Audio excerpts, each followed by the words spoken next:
Shear's been missing a couple. Good to see you guys. Beautiful Saturday afternoon, and fun day, fun scrimmage.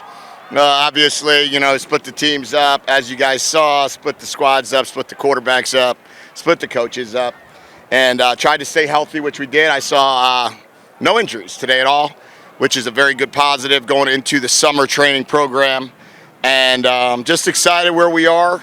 Know we have a long way to go, but I think we had some playmakers out there today, which was fun to see, and then we just have to, just get better here in the next 4 or 5 months. As a head coach, I'm sure you're happy about all the takeaways that you've had this spring. As an offensive coordinator, you're probably not. How do you kind of balance those two things? Yeah, I think it ended up, I would say, 25 takeaways, I think is what it's been. When you look all in on it, over 2,000 plays. So you're looking at probably double what we had last season, still not enough, but we're trying to get our quarterbacks not to turn it over either. So it's a double whammy, as you said. So what we want to do is we understand that, we have to protect the ball and we have to take the ball. And in turn, that's going to happen in these practices, because what would be horrible is if we had no takeaways, and we went through training camp last year and had 2 picks. We can't have that. We have to see it. I love the way our guys are attacking the ball, and I'm proud of our defense. And we got to continue to clean it up offensively and not give the ball away. And we're going to be committed to doing that. What did you make of how your guys handled it? Today? Yeah. Great.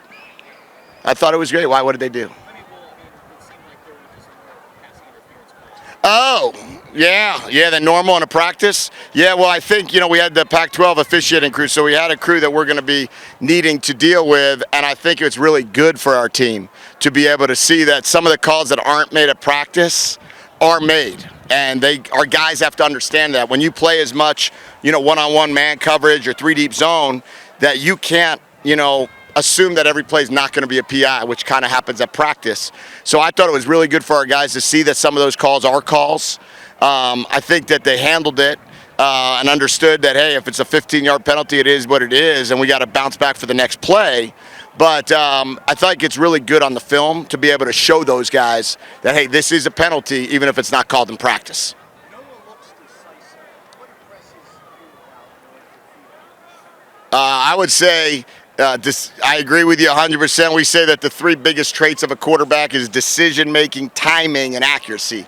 So decisiveness to me fits in both 1 and 2. What impresses me is he's got great command of the offense. He's got great control of the huddle.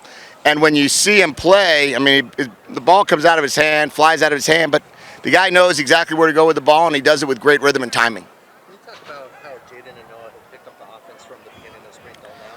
Yeah, I think they've both done a great job of learning the system. I think what they've done is they've really embraced it. We haven't cut anything back. We've been able to kind of try to find some of their strengths and play to their strengths. But I think in general, I think they did a really nice job of picking things up. We didn't have to hold anything back. What can you deep with the receiver, but we didn't know how deep. Yeah, red zone threat. You guys have been all over me all spring about height in the red zone threat, length, and she showed that she has the ability to do that in the back corner of the end zone. You've mentioned that you didn't want to drag out naming a starting quarterback. Is it safe to say Jadden's the guy? Yeah, well, we're not going to put a depth chart out, but as I've said to you guys the whole time, we go 1s, 2s, and 3s, and you guys are out of practice. But in this case right now, we're not a big, there's so many position groups. You start naming one starter in spring, and then it's like, well, who's going to be the starting back or who's going to be the starting receiver? I think our team has a really good feel of where we're going with it. I think Jadden has certainly proven that he can lead our team, and I think that's we'll leave it at that. What can you tell us about Will Plummer and his shoulder? Yeah, so Will had to get his shoulder fixed from probably back in the Cal game.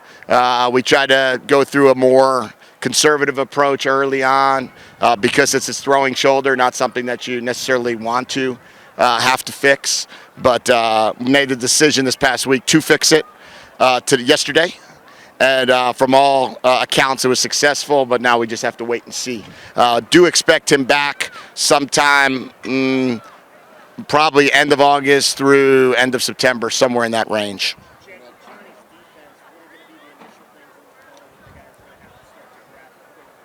Well, I think you can see we're going to play multiple fronts and multiple coverages.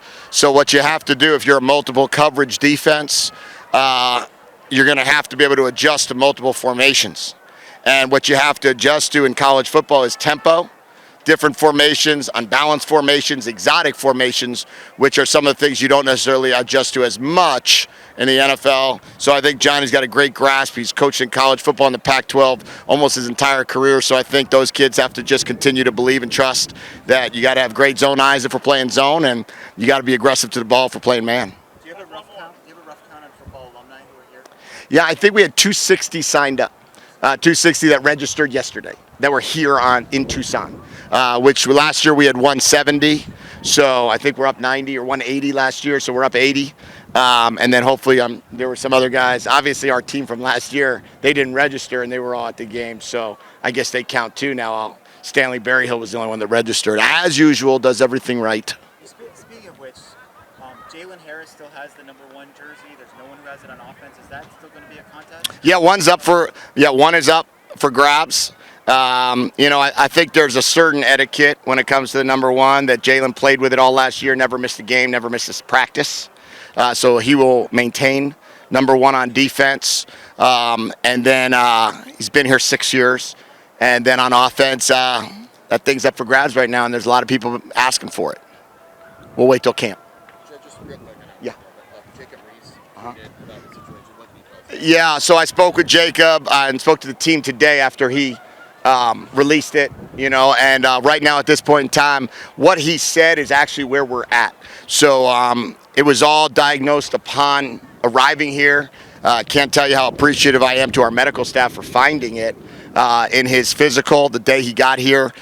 Immediately we went into protocols, and at this point in time, a decision needs to be made after all of the all the testing is completed. We should have a pretty good feel in the next 7 to 10 days where we can head. Thank you guys. Appreciate it all. Have a great spring, summer.